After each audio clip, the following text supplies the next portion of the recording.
but we need to get through this, and we have a lot of work to do. So I'm going to turn this over for a 2-minute introduction to Senator Alexander. Welcome back to the Senate, Al. It's my privilege to introduce and welcome back to the Senate one of Tennessee's foremost citizens, our former Vice President, Al Gore, and his wife, Tipper. Tipper, we're glad you're here as well. Al's not only a former member of the Senate, he's former President of the Senate, and of interest to me, he's a former occupant of the Senate seat in which I now serve. Al, I did a little research about those who served in the seat. They included Andrew Jackson, Cordell Hull, Estes Kefauver, Howard Baker, more recently, Fred Thompson and Al Gore, both of whom we've been reading more about lately. There seems to be something about sitting in this Senate seat that stirs up presidential ambitions. In Tennessee, we sometimes say about an especially determined horse that he gets the bit in his teeth and you can't turn him. Al Gore has had the bit in his teeth about climate change since 30 years ago. He helped organize the first hearings in Congress about climate change. I believe that climate change is a real problem. I believe that human activity is a significant contributor to climate change. And I believe that it's time for us to work in a bipartisan way to take steps to fix the problem. I believe these hearings and your testimony will help us do that. We're glad you're here. Welcome back to the Senate. Thank you, Madam Chairman. Thank you very much, Senator. Senator Mikulski, will you please come up to the podium, and your chair is being brought to you, and we give you 3 minutes to add your welcome. Thank you very much, Madam Chair. Colleagues, it's wonderful to be sitting next to Al Gore once again in the United States Senate. Thank you for the honor of letting me come here, because I came into the Congress of the United States with Al Gore in 1976. It was the Star-Spangled Banner year and a Star-Spangled Banner class, and Al was there leading the flag and waving the flag for environmental change even back there.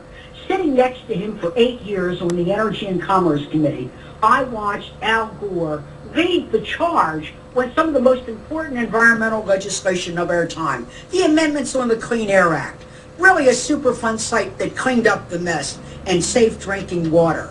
Al then went on to come to the United States Senate, where he chaired the subcommittee on science and tech and space on the Commerce Committee. He was the first senator to sponsor the World Environmental Policy Act. Why was that important? Well, guess what? It authorized policies to mitigate global warming and reduce carbon dioxide emissions. It also picked up on a new idea promoted by Sally Ride called "We ought to study our own planet as if it were a distant star."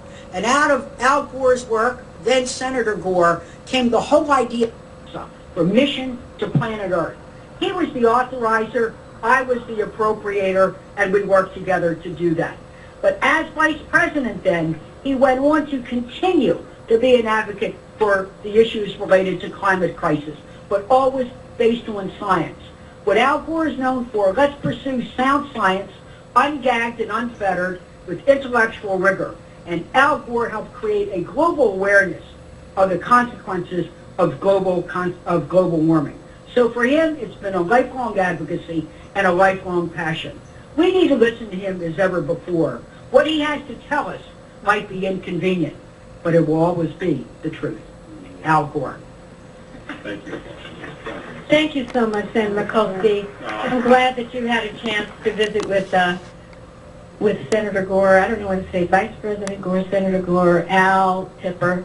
We're just happy that you could join us today. And I do want to recognize Mrs. Gore here. We're thrilled that you could be here as well, Tipper. And I am pleased to officially welcome Vice President Gore to the Environment and Public Works Committee. Mr. Vice President, we are honored and we are privileged to have you with us today to discuss one of the most important challenges facing humankind, global warming. You know, there are some moments in human history when individuals have the ability to make a difference.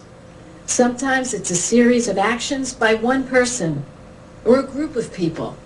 Sometimes it's a single act of defiance. I think about Rosa Parks. Sometimes it's the simple telling of a great truth, however inconvenient. And that act can spark enormous change with long-lasting effects. Professor Roger Revelle, who began making the first measurements of CO2 in the atmosphere, was your spark, Mr. Vice President. We learned that from your movie.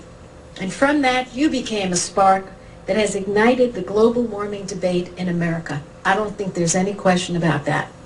Personally, I believe your work has made all the difference for a future of our planet and for our children and our grandchildren. Because when the history of this issue is written, your name will be at the forefront.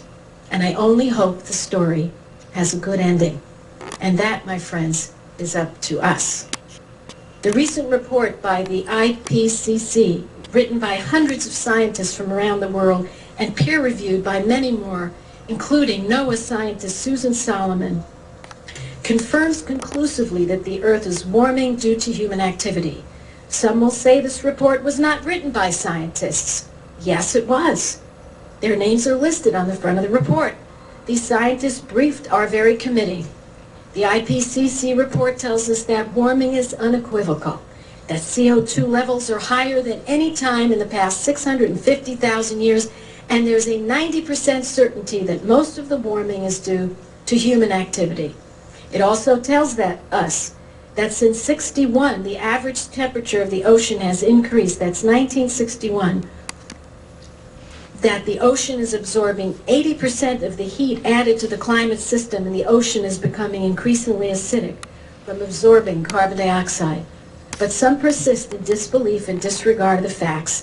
They say, for instance, that the sun is causing global warming, but the president of the National Academy of Sciences testified before us and said changes in the sun can't explain the warming we've seen over the past 25 years.